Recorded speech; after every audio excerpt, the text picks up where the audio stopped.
यहाँ हमने 6110 मीटर ऊंची पीक का बेस कैंप लगाया था और इस प्यारे से स्नोफॉल के बीच में हम पहुंच गए हैं बारालाचा दर्रा, बारालाचा पास।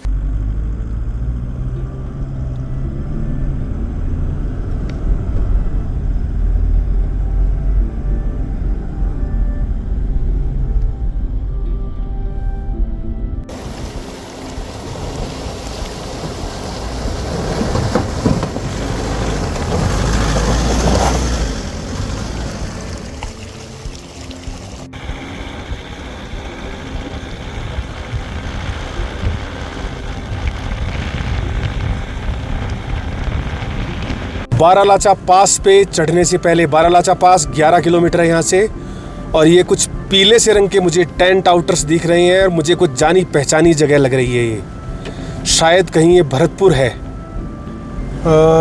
भरतपुर हो सकता है ये, क्योंकि बारालाचा से उतरने के बाद सबसे पहले भरतपुर मतलब कोई स्थान नहीं है बड़ा, ये संभवतः जो मैंने सुना है कैप्टन भरत सिंह की मेमोरी में इस स्थान को भरतपुर नाम दिया गया। और 2018 में हमने एक पीक क्लाइंब की थी जिसका बेस कैंप हमने भरतपुर के पास लगाया था। ऑन द लेफ़्ट साइड ये नदी है, नदी का नाम है यूनम, जो अलग अलग नालों में बह के चौड़ा पार्ट लेके बह रही है। मौसम बहुत ज़बरदस्त है। आ गया हूँ भरतपुर नामक स्थान पर, जो प्रॉपरली, आइए मेरे साथ में। वर्ष 2018 में हमने माउंट यूनम, वैसे तो एक अननेम्ड पीक है, लोकल लोग उसे यूनम बोलते हैं, क्लाइंब की थी। उसका जो बेस कैंप था वो हमने इधर लगाया था। पता ही नहीं चला 6 सालों की बात हो गई। यहाँ हमने 6110 मीटर ऊंची पीक का बेस कैंप लगाया था जून जुलाई 2018 के अंदर। बहुत तेज़ स्नोफॉल फास्ट आ रहा है, बहुत तेज़ ठंड हो गई है, मौसम बहुत ज़्यादा बिगड़ता हुआ। यह हमारा बेस कैंप था यूनम का। हम देख रहे हैं एक क्लाइंबर शायद ऊपर से नीचे आ रहे हैं वेदर ख़राब होने की वजह से। और आगे हमने एक कैंप 1 लगाया था और वहाँ से ऊपर हमने उस पीक को क्लाइंब किया था। आज मौसम थोड़ा बिगड़ा हुआ है मिजाज, और एक कैंप से हमने ऊपर, उस टाइम में जो शाम दम थोड़ा फूल रहा है क्योंकि दौड़ कर आया हूँ मैं रोड साइड से। 12 सदस्यीय दल था ये एक, जो जयपुर राजस्थान से रवाना हुआ था। और 5 जुलाई 2018 को हमने 6110 मीटर ऊंची पीक को क्लाइंब किया था। वो मेमोरीज आज वापस याद आ गई हैं।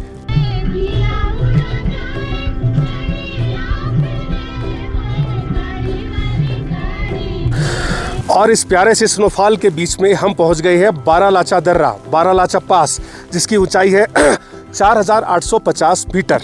बारालाचा एक ऐसा पास है जो हमें लद्दाख से और स्पीति वैली को कनेक्ट करता है, क्योंकि अब हम यहाँ से जाएंगे टुवर्ड्स मनाली और हमें फिर रोहतांग पास को चढ़ना नहीं पड़ेगा, ड्राइव नहीं करना पड़ेगा, क्योंकि हम रोहतांग पास के नीचे बनी अटल टनल से हम लोग मनाली की ओर कूच कर जाएंगे। तो बारालाचा पास की जो स्थिति है वो इस समय हल्का हल्का स्नोफॉल है। ब्लिज़र्ड जैसा तो मैं नहीं कहूँगा, लेकिन हल्का हल्का सा वाइट आउट है। आप मेरे बाईं तरफ देखें तो पूरी तरफ क्लाउड्स है, क्योंकि सितंबर का महीना है। आज तारीख हो चुकी है 10। आप पूरी तरह देख सकते हैं। The weather is very pretty.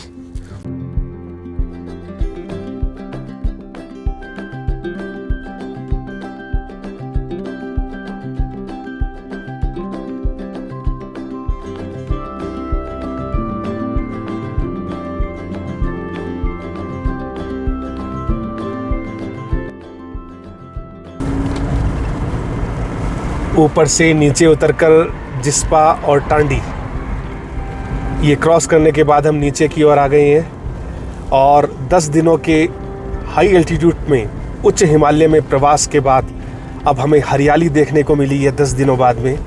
और हरियाली को देख के आँखों को और बॉडी को बहुत सुकून मिल रहा है।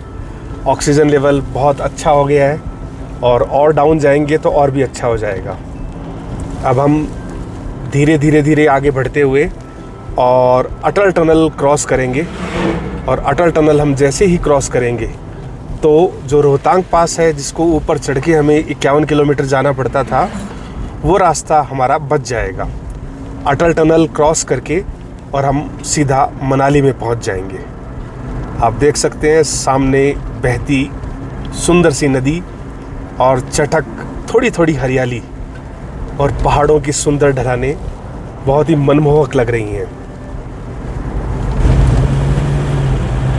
और अब आगे बढ़ते हुए हम अटल टनल रोहतांग के नीचे जो नॉर्थ पोर्टल है वहाँ से प्रवेश करने वाले हैं। ये नॉर्थ पोर्टल है जहाँ से हम प्रवेश कर रहे हैं और मनाली की ओर जो खुलता है वो साउथ पोर्टल है। देखिए एक नायाब उदाहरण तकनीक का और इंजीनियरिंग का, और ये भारत का गौरव है अटल टनल। अब हम अटल टनल में प्रवेश कर रहे हैं। शानदार लाइट्स और पूरी साफ सफाई, इसे देख के लग रहा है कि जैसे पूरा जो सिस्टम है वो अनुशासन और मर्यादा दोनों चीज़ों को फॉलो कर रहा है। अटल टनल का उद्घाटन कई वर्ष पूर्व हुआ था और उसके बाद मीडिया में, इलेक्ट्रॉनिक मीडिया में, सोशल मीडिया में ये बहुत पॉपुलर हुई।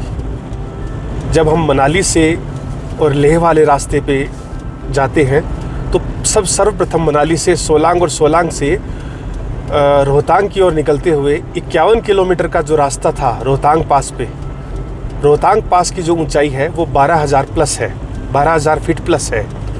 तो वो जो डिस्टेंस थी और नीचे उतरने की वापस, वो तकरीबन अगर ट्रैफिक ना होता तो 4.5 से 5 घंटे समय लगता था ऊपर चढ़ने में और नीचे उतरने में।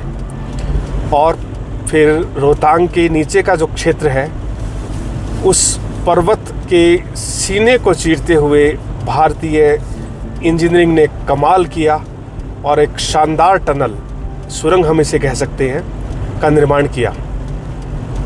जो माइलस्टोन है वो बता रहा है कि जो साउथ पोर्टल है वो 7.5 किलोमीटर दूर है और ये साउथ जो दक्षिणी सिरा है ये आने वाला है, दक्षिणी सिरा अटल टनल का। हम साउथ वे पे पहुंच गए हैं और अब साउथ से हम निकलेंगे, आती हुई जोरदार रोशनी और थैंक्स एंड विजिट अगेन। सुंदर सा बोर्ड अटल टनल। वाह, देखिए आप दोनों तरफ की हरियाली। हम छोटा वेजिटेशन था, छोटे छोटे पेड़ों से हमने इस सुरंग में एंट्रेंस ली थी। अटल टनल के साउथ पोर्ट से बाहर निकलते ही जोरदार हरियाली, ऊपर देवदार के पेड़, बन के पेड़, और बहुत दिनों बाद इतनी चटक हरियाली हमें देखने को प्राप्त हो रही है और लेने के लिए बहुत सारी ऑक्सीजन, आंखों को सुकून कर देने वाली ठंड और आंखों को सुकून देने वाली हरियाली। थोड़ा सा डाउन होते हुए हम थोड़ा सा आगे जाके, और जो सोलांग वैली है वो हमारे दाईं तरफ रह जाएगी और अब आएगा धुंधी, और धुंधी से फिर हम सीधा मनाली होते हुए नगर रुकेंगे आज।